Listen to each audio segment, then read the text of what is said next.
बच्ची तो आगे बढ़ो। आज एक नई क्रांति शुरुआत हुई है कल किशन रेड्डी जी के नेतृत्व में।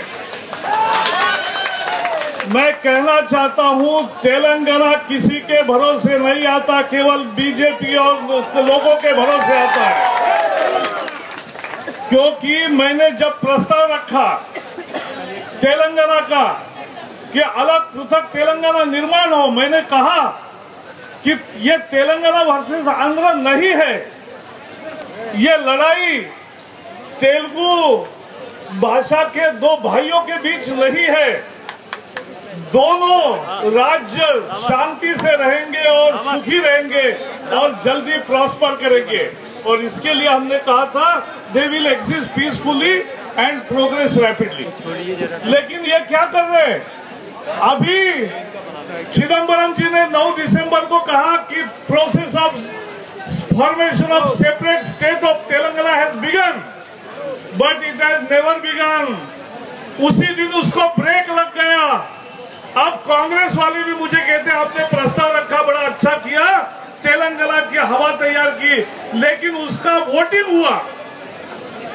जब हमने कांग्रेस का धिक्कार करते हुए, भर्त्सना करते हुए हम वॉकआउट किए, तो उसके बाद उपसभापति ने कहा कि इस प्रस्ताव के विरोध में कौन है, तो ये देख लो। सभी कांग्रेस वालों ने हाथ ऊपर किया कि हम उस प्रस्ताव के विरोध में है, ये कभी भूलना नहीं चाहिए।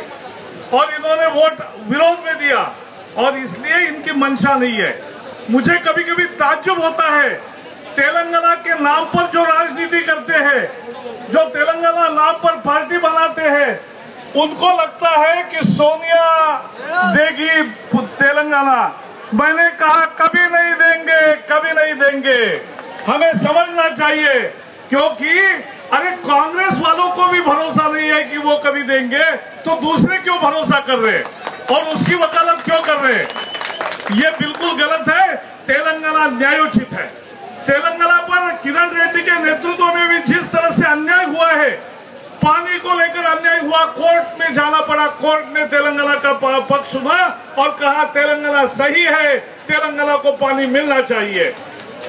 जो नौकरी की बात थी, वो नौकरी के लिए भी कोर्ट में जाना पड़ा, कोर्ट ने कहा कि तेलंगाना के लोगों को नौकरी मिलना चाहिए।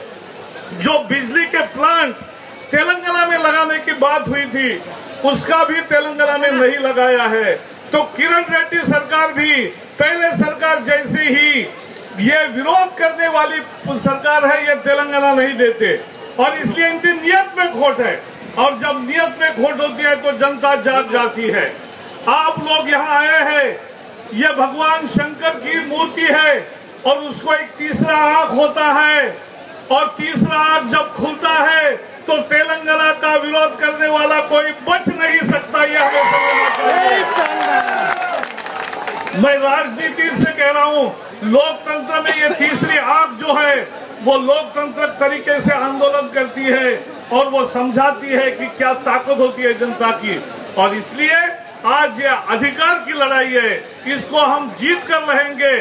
संसद में आज भ्रष्टाचार की लड़ाई चल रही है, लेकिन साथ ही साथ एक इतिहास तैयार हुआ। कोई किसी प्राइवेट मेंबर का रिजोल्यूशन 3 बार नहीं चला, 3 शुक्रवार चला, 7 घंटे चर्चा हुई और वहां ऐसा प्रेशर बना कि कांग्रेस वाले भी उठते थे, कहते थे जय तेलंगाना। तो मैंने जवाब में कहा दोहरी नीति मत अपनाओ, यहाँ जय तेलंगाना कहते, वहां नो तेलंगाना कहते, ऐसा नहीं चलेगा।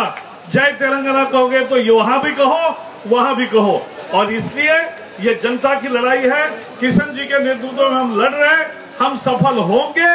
और हमने जैसे कहा है कि एनडीए एकमात्र गठबंधन है, आज हमने कहा आज बिल लाओ, हम 200 एमपीज तुरंत आपको ये करेंगे, समर्थन करेंगे।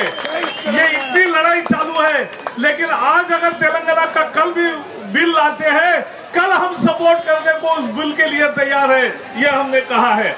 और अगर बिल नहीं लाते, आपकी इच्छा नहीं है, आपकी नियत नहीं है, तो थोड़े ही दिन आपके सरकार के बचे हैं।